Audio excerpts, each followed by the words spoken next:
Greetings and welcome to Teaching Tips and Thoughts. In this video, I am going to talk a little bit about methods that I use to incorporate hands-on activities in the online classes that I teach. So let's get started here. And why am I using hands-on activities? Well, we know that hands-on is really a key to science. That is what science is all about. And most of our students probably will take exactly one science course. So the only way they're going to get the science experience is through online classes. Now, a lot of mine, I do use simulations. Simulations are great because they do things that cannot be done in either an online class or maybe even in a physical class. We can simulate things that simply cannot be done. So I love simulations. They're great, but it's not the same as actually doing something yourself. Pressing the buttons on your computer to change the settings is not the same as actually getting out there and doing something. So I just wanted to talk a little bit about a couple of the things that I have used in the past. And one that I do is my main semester project is observations. Now I teach astronomy classes primarily. So one of the things that I have students do is just to go out and measure the shadow length, that is, of an object cast by the sun at a specific time over the course of the semester. And that means they will get to watch over the fall semester. They'll watch the shadow get longer and longer from August through December. They'll watch the shadow get longer. And then if they take the class in the spring, they'll watch the shadow get shorter and shorter, starting in January and ending in May. They will watch the shadows change. It's very easy data to collect. All they have to do is measure the length of the shadow that is cast at a specific time and record that data in a data sheet. So they are getting experience in things like collecting data. And then later I have them analyze the data.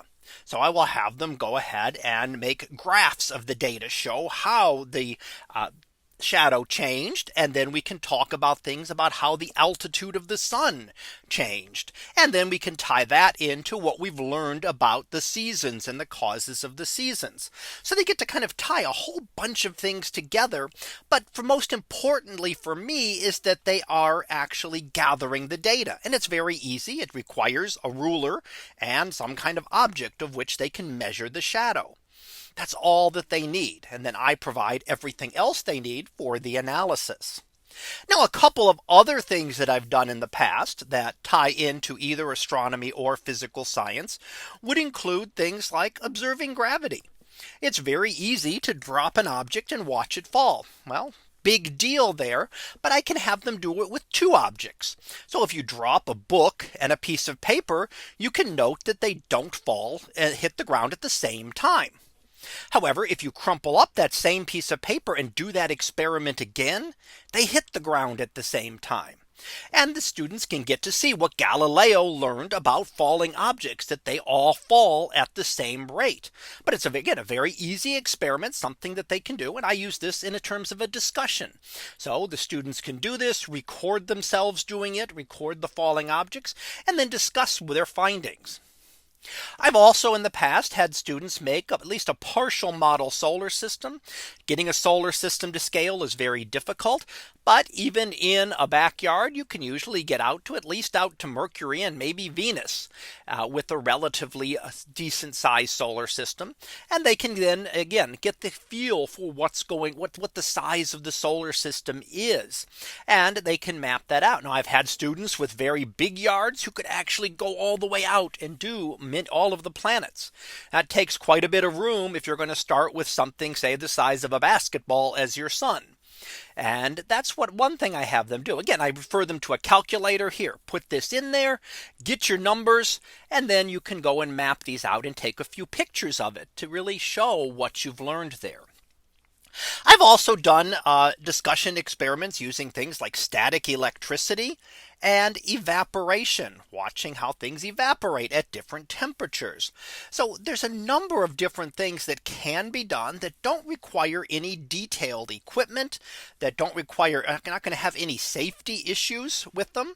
So obviously there are certain experiments in chemistry that really need to be done in a chemistry lab under specific conditions. There are other experiments that need to be done or require equipment that would be far too expensive to get to the students. But inexpensive things like these, or pH strips to have them analyze the acidity or alkalinity of various objects. Again, something else that we can very easily do and is relatively inexpensive and quick to get to the students so that they can do these things on their own. And again, I find that tying these into discussions, or as I do with the observations, into a major project really helps the student get that feel for a science class that sometimes can be lacking in the virtual world. So that concludes this discussion on incorporating hands-on activities into online classes. We'll be back again next time for another teaching tip and thought. So until then, have a great day, everyone, and I will see you next time.